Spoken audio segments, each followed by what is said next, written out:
Welcome back to WaterparkRanger, Let's Play Kingdom Hearts. In the last episode we had co-commentary, but sadly no longer. Anyway, we're going to be starting things off with a very special boss battle here. This is Chernabog. It appeared in Fantasia, the original one, not the 2000 remake. And it's basically the devil. It's kind of a famous sequence. If you haven't seen it, it's some pretty striking animation, the original thing this is from. Also, the music is really cool. It's a completely unique battle theme called Night on Bald Mountain. It only appears in the American version of this game because the Japanese version, obviously that one came out first overseas, so they weren't able to finalize everything.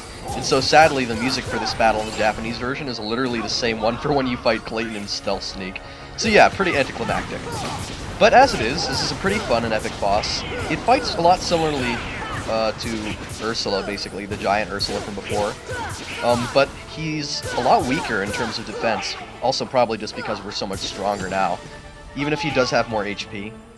The one thing he could give you problems with is if you don't have arrow when you fly in, and he uses that fiery volcanic eruption, you can do quite a bit of damage, and especially on higher difficulty levels, that gives people a lot of problems. Some people have never been able to beat this boss. They've actually gotten to this point and then just gotten done in by his ridiculous volcano attacks. I know it sounds crazy, but a lot of people have problems with the end games of Kingdom Hearts, especially the final boss. Regardless, of course, I'll show you how to deal with all of them in time. It's kind of funny, considering the fact that the devil isn't even the final boss of Kingdom Hearts. Ansem is just that evil. Actually, I intend to explain this episode, like I promised last time I would, to explain a whole lot of the story, so we'll get to that in time. He just has a couple other attacks. He had that gust thing that'll blow you back. It's no big deal. You'll shoot those little homing spirit balls. Once again, Arrow will deal with those quite easily. The gust thing is a little annoying, admittedly. And he also has Fiery Fists of Fury, which he can't aim with very well, so we don't have to worry so much about those. And of course, he can breathe fire too, but that's not so much of an issue as his Volcanic Eruption attack, which is really the big one to watch out for. But he wasn't that tough after all. And now he gets done in by his own volcano. Turned up the heat a little bit too high this time. Oh man. Crazy. That's a fun battle. I really like that fight. The music, of course, is really cool. Did you know they have a disco version of Night on Bald Mountain? It's actually worth checking that out, just for how weird it is. Super Glide. Yes, you get a shared ability this late in the game, even though there's hardly anything left to go through in terms of new ground to cover. Super Glide is really useful for getting across any large space really quickly. You just double jump, and then instead of pressing circle, you press square, and that just shoots you ahead, bam, like a rocket. It's awesome. I intend to show you, but right now we're just kind of flying around Peter Pan style, so I can't exactly show you what Super Glide can do. We might get a chance to see it in one of the upcoming episodes. I plan to at least show you, but you press square instead of circle. That's basically the only difference in control from Glide. And it's very incredibly useful, especially if you're going after optional bosses. That's the speed you get from that is just impeccable. Anyway, this is kind of like a little maze. There's really no enemies in here. You just drop your way down, and eventually you're going to come across, well, you'll see. Once you start finding Heartless, you'll know you'll be going the right way. It's sort of confusing to find your way around at first. There is something I wanted to mention earlier, kind of a random... I don't know if this is intentional or not, because there are so many tropes and stuff that are just carried over because there are running themes and everything. But a lot of End of the World and the way that it's set up, in terms of level design and stuff, recalls obviously this came out way earlier, but a late portion of Homestuck, at least late as far as the current story's progressing, where there's kind of like a lot of worlds merged together. But I won't explain too much more because, well, spoilers and whatnot. Anyway, this is really difficult to understand just in terms of what we're seeing here. End of the World is like a big mashup of a lot of the worlds that you've seen before, but not in the cheap way that a lot of games do it. There's a good amount of backstory behind the way it is, and I intend to explain that because we're gonna have a big fight coming up. And rather than just say, you know, basic battle tips, I'll explain more about the Heartless that we're gonna fight up ahead at a later point, just because they have a lot of attack patterns, and I'd rather explain more about the story now since we're actually coming close up to the final boss. And there's probably a lot of things that were left vague or obscure or not very clear, and I want to make those clear. So just whenever you're ready, make sure that you're all healed up and stuff, because this is a hard battle. I kind of recommend you have Ragnarok equipped. Definitely have Ars Arcanum equipped. Cure and Arrow, have your strongest versions of those available, because this is just an endurance fight. You have to fight constantly without even getting to pause until every single Heartless is defeated. And there are a lot of them, starting with the Behemoth.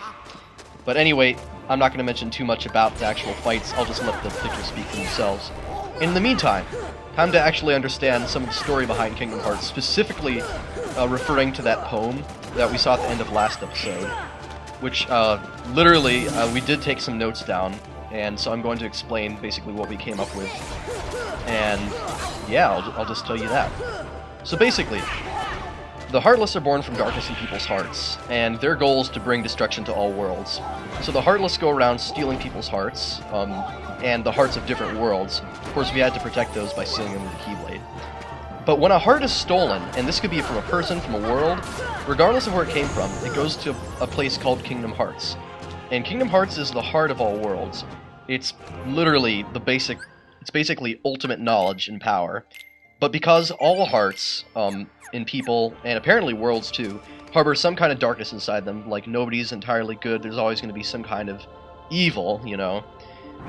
Well, Kingdom Hearts, because it's the sum of all the hearts of all worlds, it also means it's the sum of all the darkness in those hearts. So the darkness within it's basically just beyond mortal comprehension. It's this insane, crazy dark power. And the Heartless are drawn to it as their ultimate goal, because if it falls into their grasp, they can use it to destroy everything. Heart of the Prophecy says that the Heart of Light, which is basically contained by the 7 Princesses of Heart, is going to be necessary for them to reach their goal. So that's why they went around gathering princesses, or rather manipulating villains who were seeking power into gathering the princesses for them. But there's one major obstacle that stands in the way of the Heartless's goal, and this is the Door of Darkness, or the Door to Darkness. Yeah, I think it's the Door to Darkness. In order to understand the Door to Darkness, you need to understand the nature of the Kingdom Hearts universe. Basically, there's a realm of light similar to our own plane of existence in real life that we're familiar with in our universe, and every world that you've seen in this game is part of that realm of light. But once you reach End of the World, where we are now, the light starts fading away because you're getting closer to the resting place of the Door to Darkness, which is the gateway to Kingdom Hearts. And Kingdom Hearts is literally the realm of darkness. That's where the ultimate darkness gathers. To understand this better, basically imagine a diagram of the ocean and like the various levels of depth. You have the sunny zone at the top with like happy dolphins and whatnot, where life is abundant. But you start going deeper and you get into more dim and alien area. It's literally known as the Twilight Zone.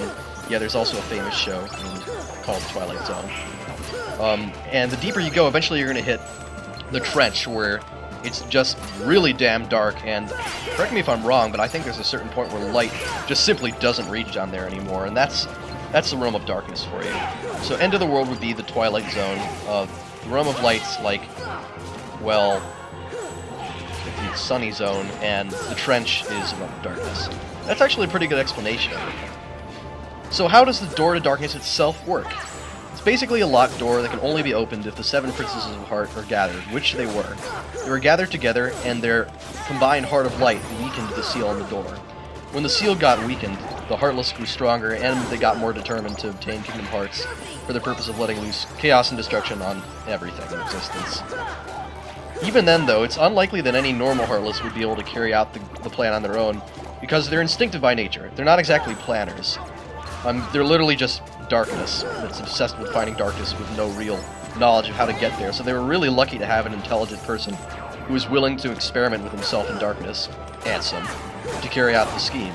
If you want to find out how Ansem came to be the way he is, I literally have the Ansem reports put in the description. The Ansem reports are kind of finicky. Not all of the Ansem reports are strictly speaking canon.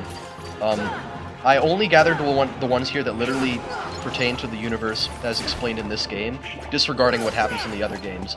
Because before this came out, and the Kingdom Hearts universe got expanded to include a lot more complicated BS that I'm not even going to bother going into,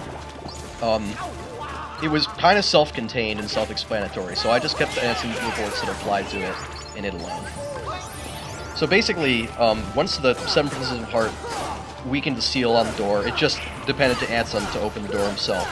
He'll channel the power of Kingdom Hearts through him, and then he'll use that to unleash its full power of darkness on all the worlds. So that stands to what we can do. Just as the Keyblade heals to various worlds, to save those worlds from being taken by the darkness, it's also the only key to locking Kingdom Hearts and renewing that seal, which is going to prevent the dark power from being misused. But the prophecy states that it's actually going to take 2 Keyblades to properly lock the door and renew the seal. What this implies remains to be seen. In other words, spoilers. You're going to find out later what they mean by 2 Keyblades. Another fact of note is just something that I think is important to point out, is that the Heartless are literally the darkness within people's hearts given form, so when they're defeated, they go straight to the realm of darkness. They go through Kingdom Hearts and go back into Kingdom Hearts, causing the darkness within it to grow stronger. So it's a really high-stakes game. The more Heartless we're defeating, like we're doing now, the stronger the darkness behind that door is going to become. So if it falls into Ansem's hands, that's really bad news. Really risky venture. So next episode, we're going to have to see who that power is going to fall to. It's either him or us.